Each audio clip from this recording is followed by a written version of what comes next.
Estamos hablando acerca de la madurez. Llevamos varios domingos hablando acerca de la madurez. Y hemos dicho que parte importante de las metas para esta serie es el crecimiento de la iglesia.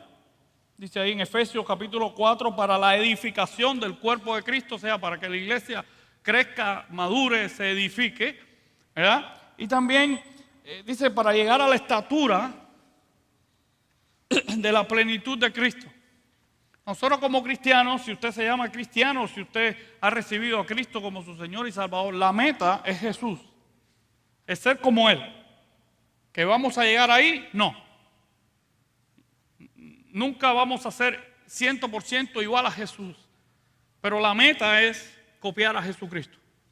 Y como cristianos todos los días debemos pedirle a Dios que nos dé la sabiduría, la fuerza para imitar a Jesús. Y como dice ahí el versículo 14, dice, para que no seamos más niños fluctuantes, ¿verdad?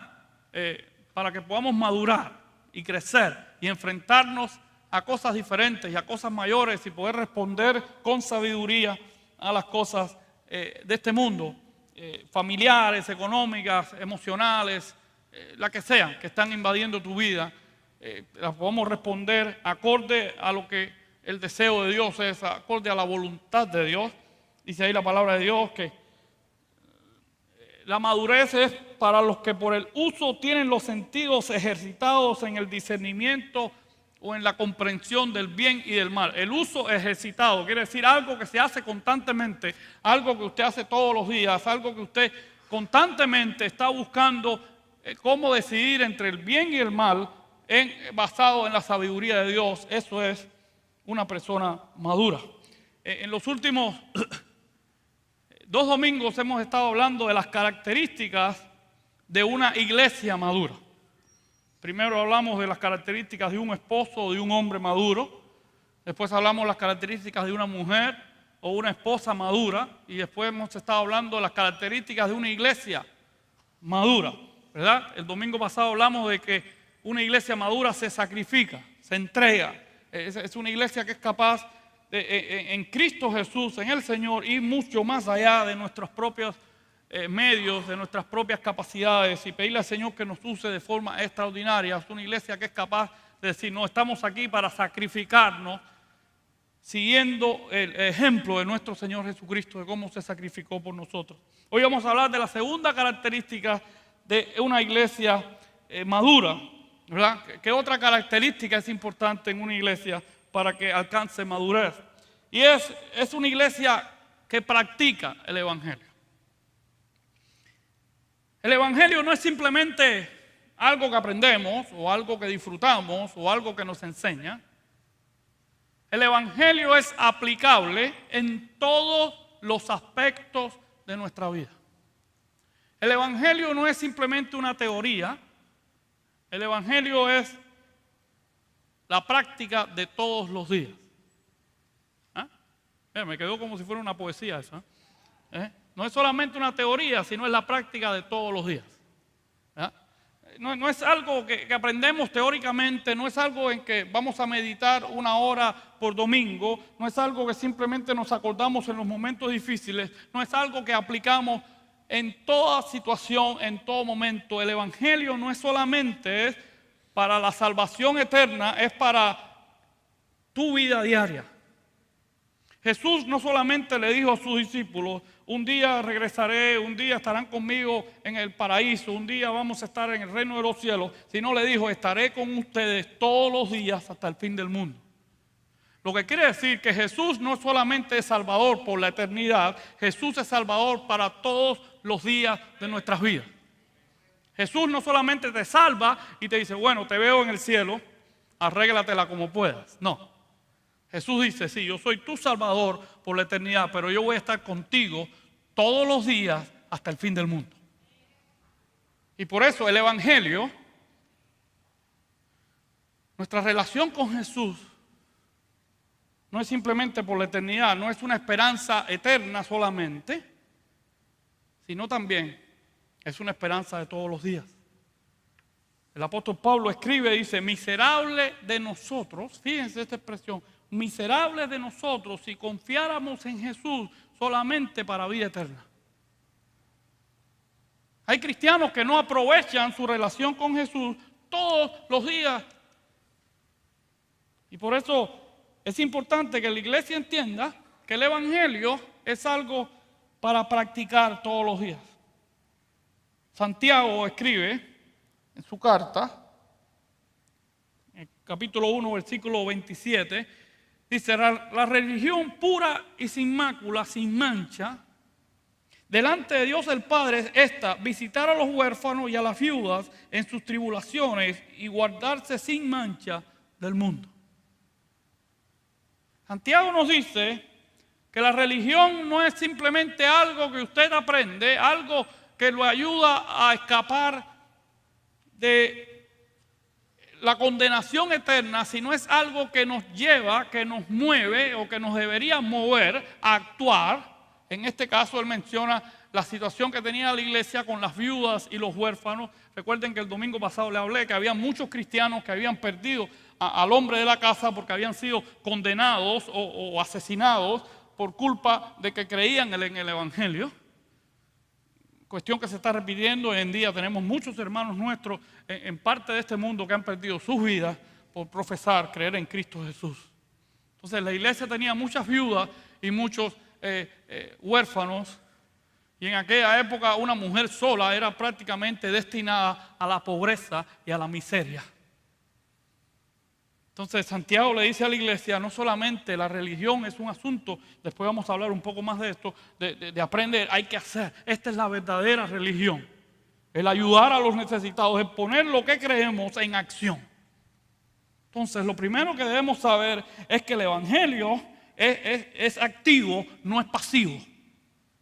El evangelio no es simplemente venir a sentarse aquí un domingo en muy buen aire acondicionado, con muy buenas butacas, ahí usted se sienta, se acomoda, disfruta, muy buena música, muy buen tiempo, gente agradable al lado suyo, oye, que le sonríen cuando lo miran y usted pasa y todo el mundo. Eso no es evangelio, eso no es cristianismo.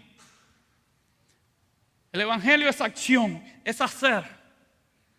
Y la pregunta que cada uno de nosotros tenemos que hacerlo es, Señor, ¿qué estoy haciendo con lo que tú me has entregado? La palabra de Dios dice, es mejor dar que recibir, ¿verdad? La palabra de Dios está llena de frases, de versículos que nos insta a hacer, a que nuestra vida sea una vida productiva en el Señor. Dice ahí en Santiago, el mismo Santiago habla, dice, hermanos míos, ¿de qué sirve decir que se tiene fe si no se tienen obras? ¿Acaso esa fe puede salvar? Si un hermano o una hermana está desnudo y no tiene el alimento necesario para cada día, y alguno de ustedes les dice, vaya tranquilo, abríguense y coman hasta quedar satisfechos, pero no les da lo necesario para el cuerpo, ¿de qué sirve esto? Lo mismo sucede con la fe. Si no tiene obra, está muerta. Si su fe, si su confianza en Dios, si su confianza en Jesús no lo mueve a usted a ayudar, a hacer, a servir, a entregarse, mi querido hermano, la palabra de Dios dice que su fe está muerta, y el problema es que la fe muerta no existe. Santiago está utilizando ahí está jugando con las frases para querer decir, la fe muerta no existe. O sea, la fe sin obras está muerta, pero la fe muerta no existe. Así que si usted no tiene obras y usted no está demostrando, y no quiere decir que somos salvos por la obra, no quiere decir que somos salvos por lo que hacemos, no. Somos salvos por la fe, pero si no hacemos algo con esa fe, nuestra fe está muerta, o sea, nuestra fe no existe. Entonces, la fe, el evangelio, es acción. No es sentarnos ahí a esperar que las bendiciones te caigan del cielo o que el Señor utilice a otra gente o que el Señor haga otras cosas. No. Nosotros como cristianos hemos sido llamados a actuar, a hacer, a gastar nuestras vidas en bendecir, en servir, en ayudar a otros. Ese primera de Juan ahí en el capítulo 3.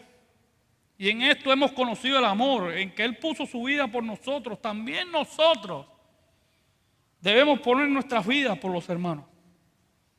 Pero el que tiene bienes de este mundo y ve a su hermano tener necesidad y cierra contra él su corazón, ¿Cómo mora el amor de Dios en él? Hijitos míos, no amemos de palabras ni de lengua, sino de hecho y en verdad. Qué fácil somos cuando alguien te dice, oye, estoy pasando por tal cosa, voy a orar por ti. Estoy orando por ti. Es importantísima la oración, ¿eh? Importantísima la oración. Sin la oración no llegamos a ninguna parte. Hace poco pasamos por 52 días de oración. En nuestra iglesia enfatizamos muchísimo en la oración. La oración es tremenda. Pero mi querido hermano, si tu hermano está pasando por necesidad, si tu hermano no tiene que ponerse, si tu hermano no tiene que comer, la oración suya va a servir de mucho. Pero si usted se levanta y buscamos la forma de que su hermano tenga que vestir y su hermano tenga que comer. Es importante. El evangelio no solamente es para sentarnos a engordar.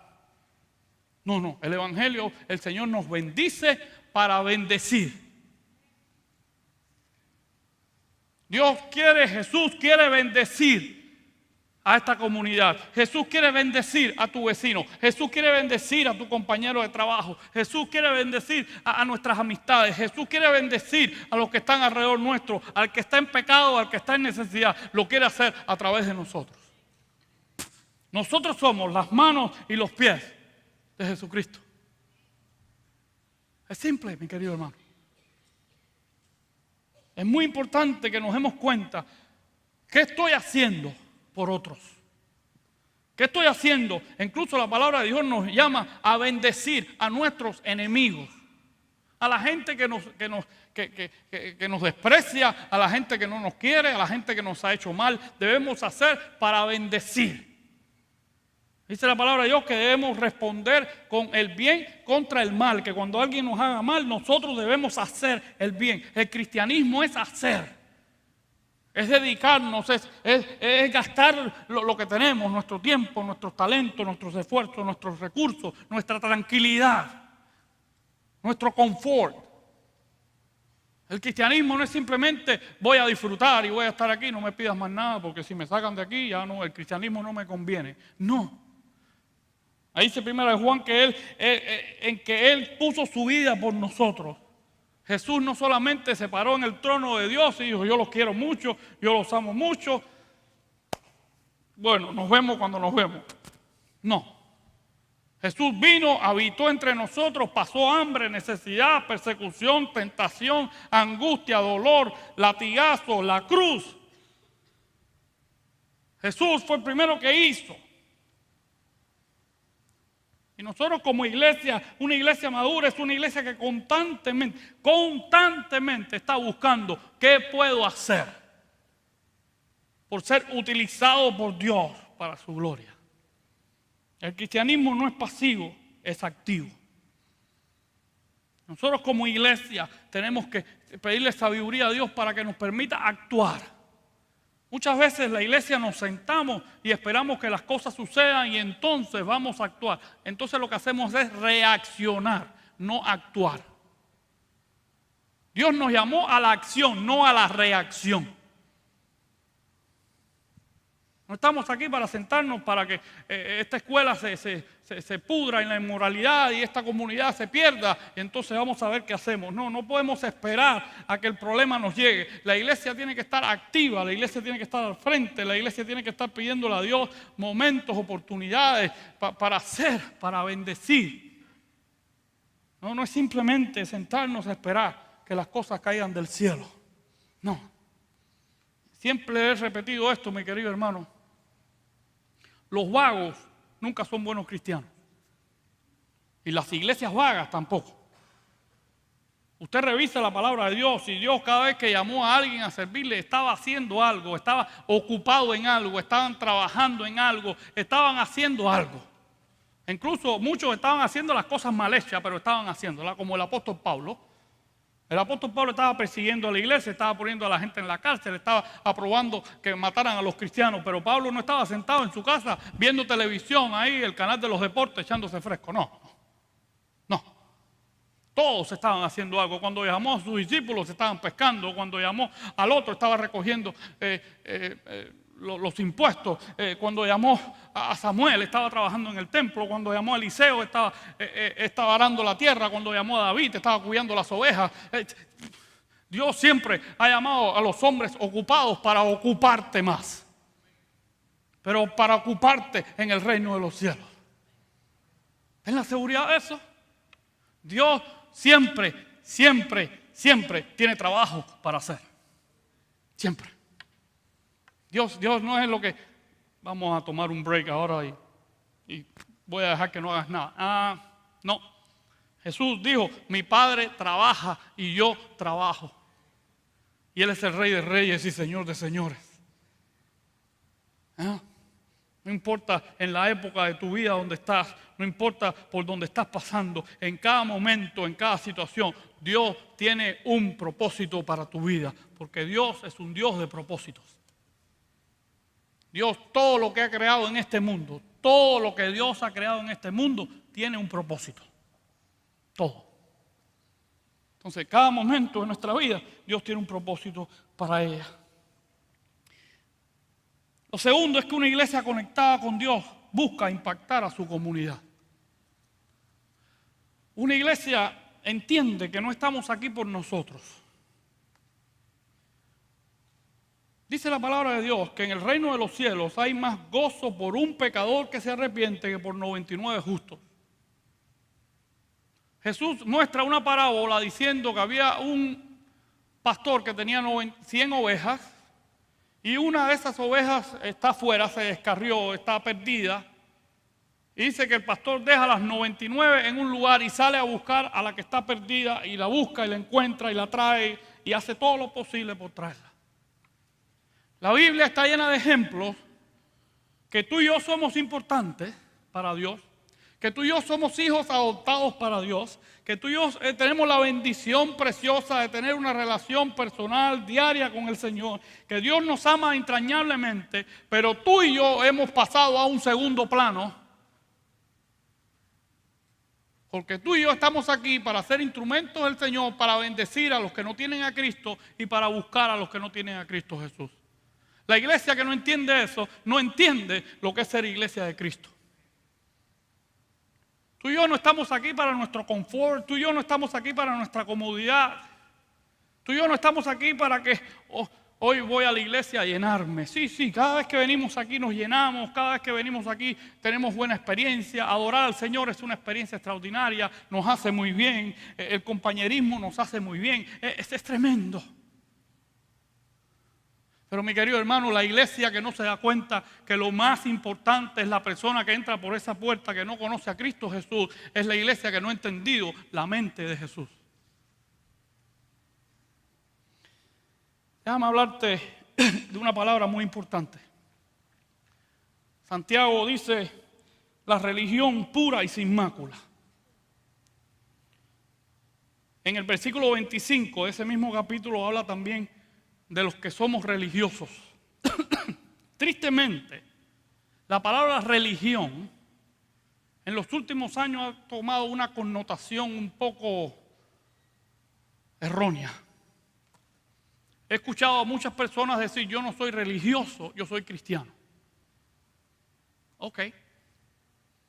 El problema es que la palabra religión viene de la palabra ligarse, o unirse, o pegarse, o relacionarse.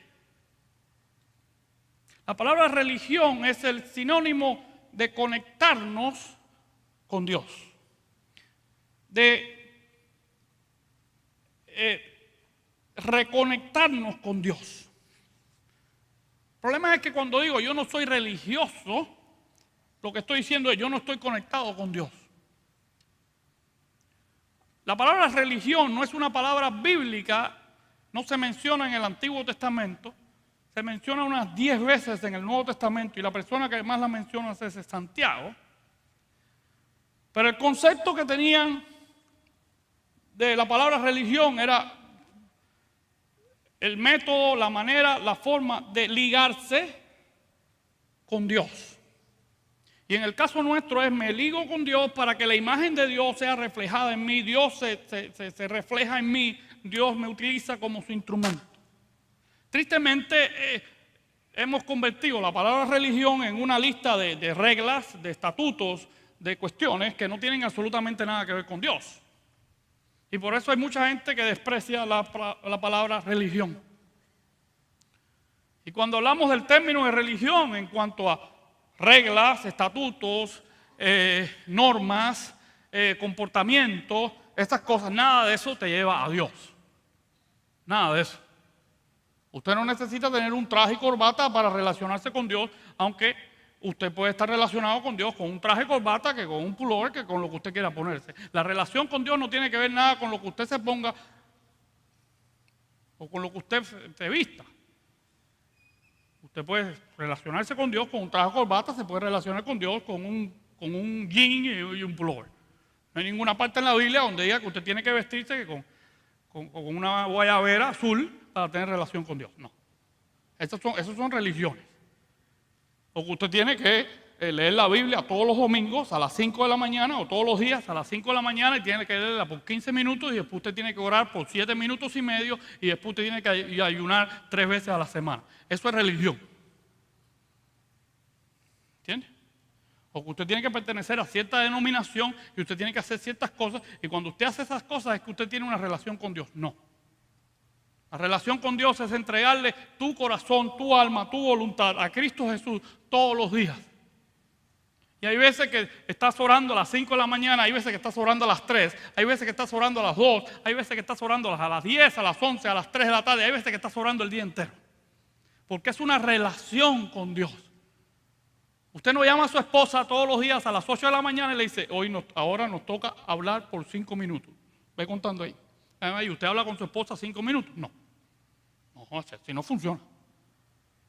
¿No? O usted le dice a su esposa todos los días, la cena tiene que estar lista a las 7:59 de la noche porque si no, inténtelo para que usted vea. Que para el miércoles usted no va a tener ni cena ni esposa. Lo mismo es con Dios. Dios es una relación. Es una relación personal con Dios. Eso no es la regla. No. Pero la palabra religión significa conectarnos, estar conectado con Dios. Claro, en el caso nuestro ahí se involucra el Espíritu Santo, ahí se involucra tu relación con su palabra.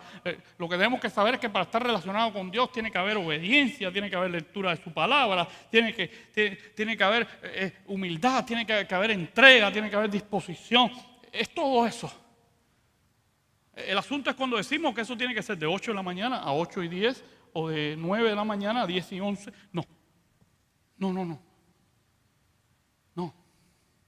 Pero es importante que la iglesia esté relacionada, conectada con el Padre Celestial para mostrar la imagen de Dios. Dios se muestra a través de nosotros en esa conexión religiosa.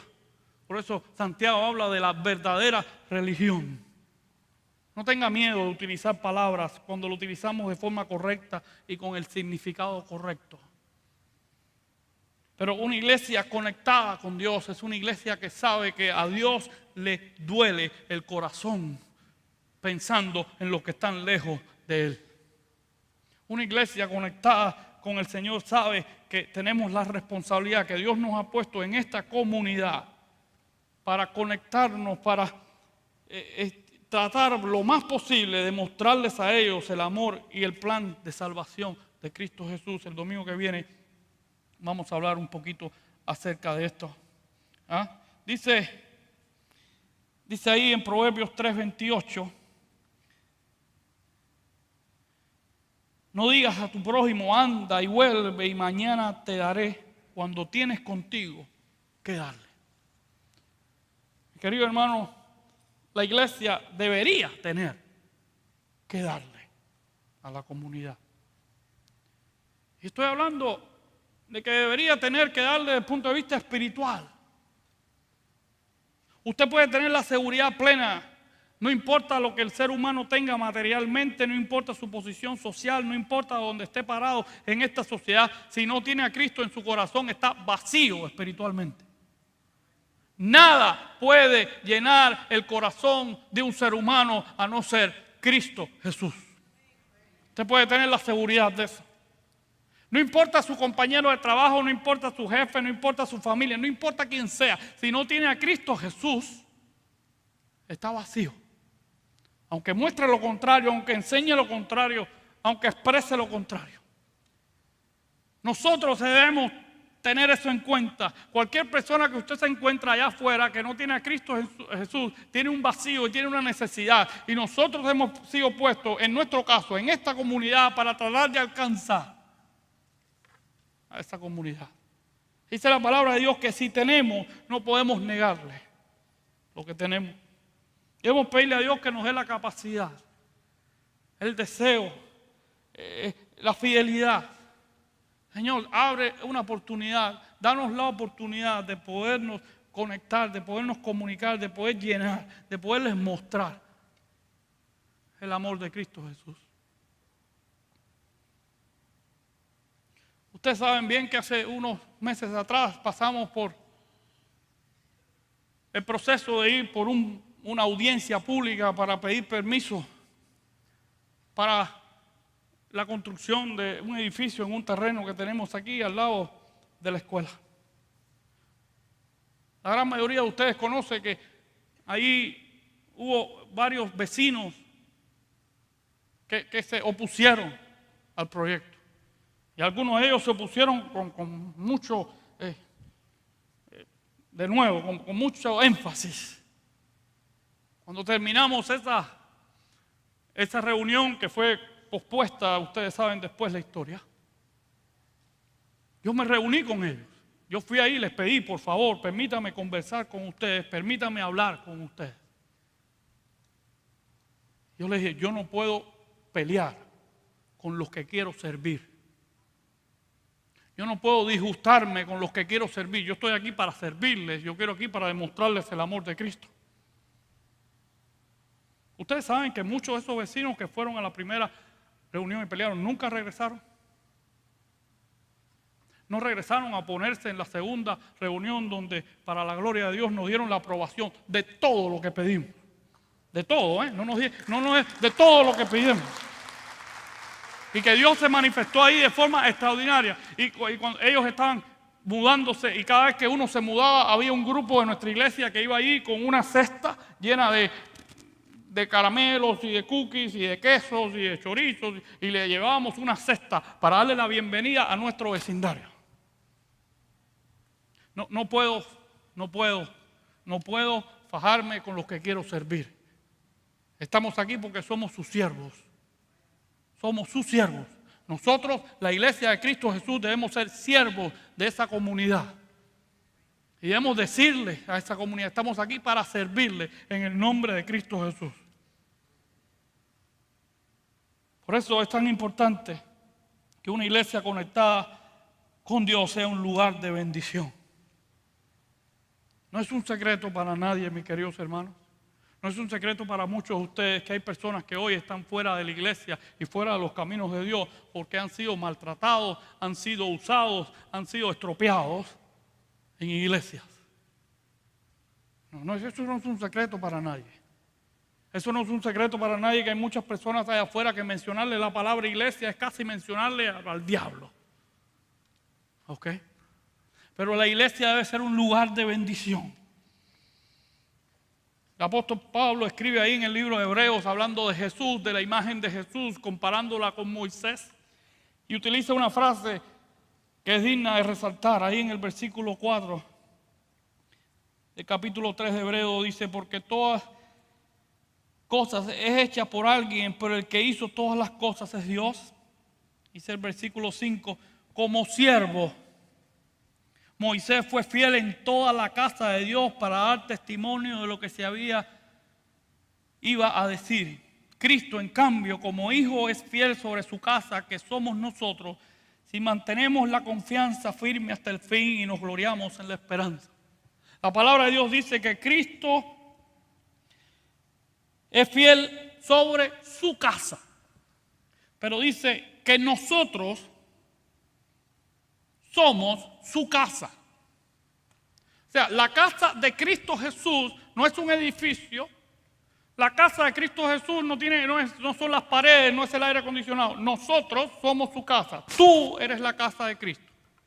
Pero dice el versículo anterior que Moisés fue siervo en la casa. O sea que nos está llamando a nosotros, que somos la casa de Cristo, a ser siervos también. El problema es que la palabra siervo en el griego, en este versículo, es la palabra terapón. Yo no soy muy bueno con el griego, ni aspiro a hacerlo. Pero de ahí sale la palabra terapia o terapista, que significa alguien que ayuda a que alguien se sienta mejor. Los terapistas que conocemos hoy en día ayudan a las personas a rehabilitarse, a ser bendecidas, a que se le quite un dolor. Dice la palabra de Dios que tú y yo deberemos ser terapistas en la casa de Dios. Que tú y yo deberíamos ser una terapia para los que están pasando por necesidades. Hay personas en este lugar que están sufriendo de depresión en esta mañana. Hay personas en este lugar que están sufriendo de abandono. Hay personas en este lugar que están sufriendo de traición. Hay personas en esta mañana que están sufriendo del acoso y la esclavitud de un vicio. Hay personas en esta mañana que están aquí que están sufriendo con la pornografía. Hay personas en esta mañana aquí que están sufriendo con los temores, las angustias. Hay personas en esta mañana que están pasando por momentos muy difíciles, aunque se están sonriendo en este momento. Nosotros hemos sido llamados por Dios a ser terapistas, no a crucificar a la gente, no a enterrar a las personas. Qué bueno es cuando la gente puede llegar a la iglesia y sentarse ahí a ser atendido, a ser cuidado. Sí, para nosotros es primordial alcanzar a otros para Cristo, mis queridos hermanos, esa comunidad, pero ¿qué hacemos con alcanzar a esta comunidad si llegan aquí y no se sienten que son cuidados, atendidos, queridos, amados? Por eso es tan importante que la iglesia también sea un lugar de restauración. Una iglesia madura restaura. Una iglesia de Cristo Jesús ha sido llamada a levantar, a restaurar, a perdonar.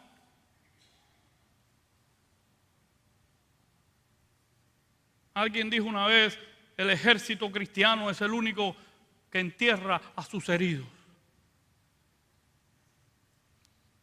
Quizás no tengan toda la razón del mundo, pero es la perspectiva que tenemos allá afuera. Y a veces lo que la gente ve, aunque no sea realidad, es la verdad. La iglesia del Señor Jesucristo estamos para predicar la verdad de Dios. Estamos para llamarle al pecado, pecado. Estamos para predicar lo que el Señor Jesucristo nos ha llamado a decir. Estamos para predicar que lo que está mal delante de Dios está mal. Estamos aquí para predicar lo que el Señor nos ha enseñado, lo que está en su palabra, sin ir a la derecha ni a la izquierda. Pero parte de ese evangelio, parte de poner en práctica el evangelio del Señor de Jesucristo, es decirle a la gente que la misericordia está por encima de la justicia. Que el amor de Dios cubrirá multitud de pecados. Que el Señor está para restaurar, para levantar. Que Dios tiene el poder para convertir el corazón más negro y más miserable en el más precioso y santo que se puede hacer. Y la iglesia debe ser un instrumento para levantar, para restaurar, para acercar a las personas al Padre Celestial y decirle: Dios te ama, no importa cómo estés, no importa cómo vengas, no importa cuál ha sido tu pasado, no importa cuál es tu situación, no importa cuáles son tus dudas, no importa cuál es tu pasado, no importa. Dios no tiene una lista en la entrada de requerimientos para que tú vayas a verlo.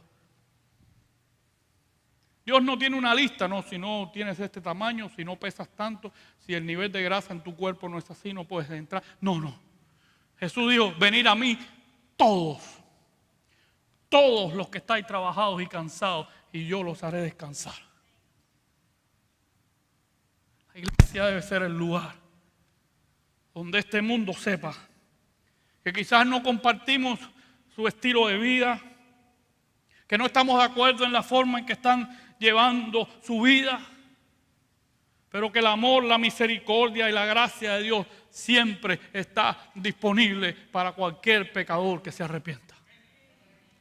Esa es la misión de la iglesia. Eso es una iglesia madura. Una iglesia que le interesa el ser humano, que le interesa el alma, que le interesa alcanzar a alguien para Cristo. No que le interesa cómo lucen o el color de su piel o el idioma que hablan o de qué país vienen. No entiendo, todavía no me cabe en la cabeza cómo hay iglesias que están divididas y simplemente para poder ir ahí usted tiene que tener un color específico en la piel, o usted tiene que tener un color en los ojos, o su pelo tiene que ser de tal forma, o usted tiene que hablar un idioma en específico. La iglesia de Cristo debería estar abierta para toda raza, color, idioma, estatus social, lo que sea. Y eso no es culpa de este mundo, eso es culpa de la iglesia. Nosotros hemos dividido la iglesia. Usted para entrar aquí tiene que lucir de cierta forma. Tiene que hablar de cierta manera. Tiene que tener ciertas cosas. Tiene que tener estatus social. No, hermano. No, la iglesia debería hacer un esfuerzo más que extraordinario por demostrarle a este mundo los brazos de Dios. El trono de la gracia siempre está abierto para encontrar oportuno socorro. Jesús comparte una parábola que todos conocemos ahí en Lucas capítulo 10. Jesús utiliza esta parábola, esta narración, para hablarle mucho a los líderes religiosos, utilizando la palabra incorrectamente, porque no tenían ningún tipo de conexión con Dios, no estaban ligados en ninguna manera con Dios. Para enseñarle muchas cosas a las cuales Jesús siempre estuvo en desacuerdo. Dice que uno de ellos vino a tentarlo. Me fascina la gente que trata de tentar a Dios. Me fascina la gente que cree que puede manipular a Dios. La gente que cree que de alguna forma puede tomar a Dios así y convertirlo a su manera. No. No estamos para transformar a Dios, estamos para que Dios nos transforme a nosotros. Dice que vinieron y le dijeron, maestro, ¿quién es mi prójimo? ¿Quién es? Porque ¿cuáles son los mandamientos más importantes? Y Jesús le dijo, amarás al Señor tu Dios sobre todo tu corazón y sobre toda tu alma, y a tu prójimo, a tu vecino, a tu igual, como a ti mismo. Y ellos queriendo justificarse, porque no amaban a todo el mundo como a sí mismo, identifíquenos el detalle de quién es el prójimo. ¿Verdad? Es como que identifíquenos quién se merece la gracia de Dios, o quién es el digno de recibir la misericordia de Dios, o a quién deberíamos alcanzar y a quién no. Identifíquenos quién es. Y Jesús dice que venía un hombre por el camino subiendo a Jerusalén y fue asaltado, y la palabra de Dios dice que fue dejado como muerto. Los que le robaron lo dejaron como si estuviera muerto, estaba muerto para ellos. Y usted lee ahí la frase, dice que pasó un sacerdote que era una figura religiosa, pasó un levita también. Todos tenían algún tipo de relación, algún tipo de estatus en la sociedad, y todos les pasaron por al lado y los dejaron. No lo atendieron, ni siquiera le prestaron atención. Qué triste es cuando la iglesia le pasa por al lado a los que están casi muertos y no le prestamos ningún tipo de atención. Qué triste es cuando los que tenemos el nombre, el apellido, el estatus social o religioso o el que sea, y no somos capaces, hemos perdido la pasión y la misericordia y la compasión porque el que está como muerto. Y Jesús dice, pero pasó un samaritano. Importante, los judíos no se llevaban con los samaritanos, tenían una bronca ahí excelente. Y por eso le mencionó el samaritano. Dice el versículo 33 ahí. Pero un samaritano que iba de camino se acercó al hombre y al verlo se compadeció de él. ¿Qué diferencia hace la compasión? ¿Qué diferencia es cuando nuestras vidas, nuestra mente, nuestros corazones está lleno por compasión? De compasión. Por el que está perdido, por el que está equivocado, por el que me cae mal, por el que me ha hecho mal, por el que no me saluda, por el que está al lado mío, que luce extraño, que luce diferente, qué gran diferencia hace un corazón lleno de compasión. Esa es la gran diferencia. Lo que nos permite acercarnos al vagabundo, al que huele mal, al menospreciado, o al millonario, o al pobre, o al que está diferente, o al que no resisto, o al que me ha hecho mal, es la compasión que viene de Cristo Jesús en nuestros corazones. Teniendo compasión se acercó a él y le curó las heridas con aceite y vino y se las vendó. Luego lo puso sobre su cabalgadura y lo llevó a una posada y cuidó de él. Al otro día, antes de partir, sacó 2 monedas, se las dio al dueño de la posada y le dijo: cuídalo, cuando yo regrese, te pagaré todo lo que haya gastado de más. La imagen del buen samaritano es Cristo Jesús. Es Jesús el samaritano, es Jesús el que se baja y venda las heridas, es Jesús el que carga al herido en su cabalgadura, es Jesús el que lo cuida, es Jesús el que lo lleva al mesón, al hotel, el que paga por su cuidado. Es el mesón, es la iglesia.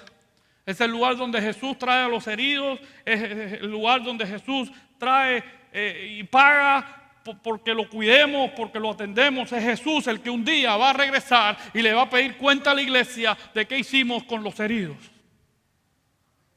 Pero al mismo tiempo ese Jesús como samaritano, también si hemos leído ahí en los versículos anteriores en Efesios capítulo 4 que debemos crecer a la estatura de Jesús, tú y yo deberíamos ser también el buen samaritano. A partir de ese momento Jesús le dice a sus discípulos: las cosas que yo he hecho, ustedes las harán mejor. Y les voy a mandar al Paracleto, al que va al lado de ustedes, al Espíritu Santo, para que ustedes hagan lo mismo que yo he hecho. O sea, tú y yo hemos sido llamados para recoger al herido, curarlo, cuidarlo y pagar por su restauración. Y al mismo tiempo hemos sido llamados para estar en el mesón y cuidarlos de él hasta que Cristo venga. Esa es la iglesia madura de Dios. Esa es la iglesia que se olvida de quién es el herido, de dónde viene, de cómo luce. Esa es la iglesia que se olvida de mi bienestar, que se olvida de mi confort, que se olvida de todas las cosas y sabe que estamos aquí para rescatar y restaurar y levantar y apoyar al que está en necesidad. Esa es la iglesia que ha entendido el verdadero concepto de la religión. Esa es la iglesia de Cristo Jesús. Jesús le dijo a su iglesia: ni aún las puertas de la muerte prevalecerán contra su iglesia. Y la pregunta hoy en día es: ¿cómo puede morir algo que no puede morir? ¿Cómo puede estar muriendo algo que no puede morir? ¿Cómo si Cristo dice que ni aún las puertas de la muerte prevalecerán contra su iglesia? ¿Cómo es posible que pueda morir algo o que esté muriendo algo que no puede morir? Hay una sola respuesta para eso. La única iglesia que no muere es la iglesia de Cristo Jesús. La iglesia que muere ha dejado de ser de Cristo Jesús y se ha convertido en otra cosa. Se ha convertido en nuestra iglesia. Se ha convertido en las iglesias de los pastores, se ha convertido en la iglesia de los que tienen títulos, se ha convertido en la iglesia de los apóstoles y de los profetas y ha dejado de ser iglesia de Cristo Jesús. Esto es importante, que la iglesia vuelva su corazón a la compasión, a la misericordia, a la gracia. Dice la palabra de Dios: de gracia recibimos, demos de gracia. Usted tiene la seguridad plena de que está al lado suyo en esta mañana. No necesita tanto un mensaje de aquí, no necesita tanto un sermón del pastor. Necesita tu amor, tu cariño, tu abrazo y tu preocupación. El que está al lado tuyo en esta mañana. No le interesa cuánta Biblia ha estudiado tu pastor durante esta semana. No le interesa cuántas horas pasamos estudiando. No les interesa eso. Le interesa saber que cuando entre por esa puerta hay alguien que lo va a recibir con todo el cariño, con todo el amor y va a comprender y simplemente vamos a hacer todo lo posible por restaurarlo y ayudarlo y mostrarles el amor, la misericordia y la gracia del que murió en la cruz, porque un día Él lo hizo con nosotros. Esta es la iglesia madura. Esa es la iglesia de Cristo Jesús. Esa es la iglesia que nunca muere. Es mi pregunta en esta mañana. Pregunta en esta mañana a decirte, Señor, danos la sabiduría. Danos la preocupación de convertirnos en tu iglesia. De mostrar quién tú eres. De entender el verdadero sentido, el verdadero concepto de la religión. Que estemos ligados con el Rey de Reyes y Señor de Señores. La palabra de Dios dice que su Espíritu pone en nosotros el querer como el hacer. No es lo que yo quiero, no es lo que tú quieres, es lo que Él quiere. Yo quiero orar por Él en esta mañana. ¿Hay alguna persona en este lugar que hoy te sientes herido? Que hoy quizás te han dejado por muerto, que hoy estás pasando por necesidad, que hoy tienes el vacío espiritual en tu corazón, que hoy sientes que hay algo que te falta, que hay algo que no tienes, que hay algo que estás luchando, que estás batallando, que estás anhelando, pero que no hay forma de encontrar. Yo quiero decirte en esta mañana que esa solución es Cristo Jesús. Jesús murió en la cruz por todos nosotros. Jesús pagó por todos mis pecados, los de ayer, los de hoy y los de mañana. Jesús pagó por tus pecados. No hay condenación para los que están en Cristo Jesús, dice su palabra. Si quieres esperanza, si quieres fuerza, si quieres la seguridad plena de que no importa lo que sucede en tu vida, tú perteneces a Jesús y los que están en sus manos nadie los arrebatará de sus manos. Si quieres tener la seguridad, como dice su palabra, que ni la muerte, ni la vida, ni ángeles, ni principados, ni lo antes, ni lo presente, ni lo porvenir, ni ninguna cosa creada te podrá separar del amor de Dios que es en Cristo Jesús. Nadie te puede arrebatar de sus manos. Si tú quieres tener esa seguridad en esta mañana, yo te pido que tú levantes tus manos y me des el privilegio de poder orar por ti en esta mañana, que tú le quieras decir, Señor, entra en mi corazón, yo quiero tener esa seguridad en esta mañana. No importa la edad que tengas. No importa cuál es la necesidad que está pasando, Cristo te está buscando, Cristo está anhelando tener una relación, una verdadera religión contigo, un verdadero clip, un verdadero enganche, un verdadero conexión contigo. Eso está disponible para ti. No importa cómo está tu vida, no importa cuál es tu pasado, no importa. No importa. Jesús no tiene ningún requerimiento, ningún requerimiento. Vengan a mí todos. Dice, yo estoy a la puerta y llamo a todos los corazones. ¿Hay alguna persona en esta mañana que desea tomar esa preciosa decisión? Yo te pido que tú me regales el privilegio de poder orar por ti. Levanta tu mano, me encantaría orar por ti en esta mañana. ¿Hay alguna persona en este lugar? Yo no conozco a todos, no lo conozco a todos. No sé quién está aquí que hoy tiene esa necesidad. Tenemos a alguien atrás. Si tú no quieres levantar tu mano, si no lo quieres hacer público, tú puedes ir atrás y conversar con ella que está allí. Le dice, yo no entiendo, pero yo quiero tomar esta decisión. Si quieres hacerlo también, lo puedes hacer. Si quieres, cuando terminemos el servicio, tenemos varios pastores aquí. Está el pastor Carrazana, está el pastor Eliezer. Si quieres venir a conversar con nosotros, puedes venir y conversamos y hablamos. Está el pastor Hugo también.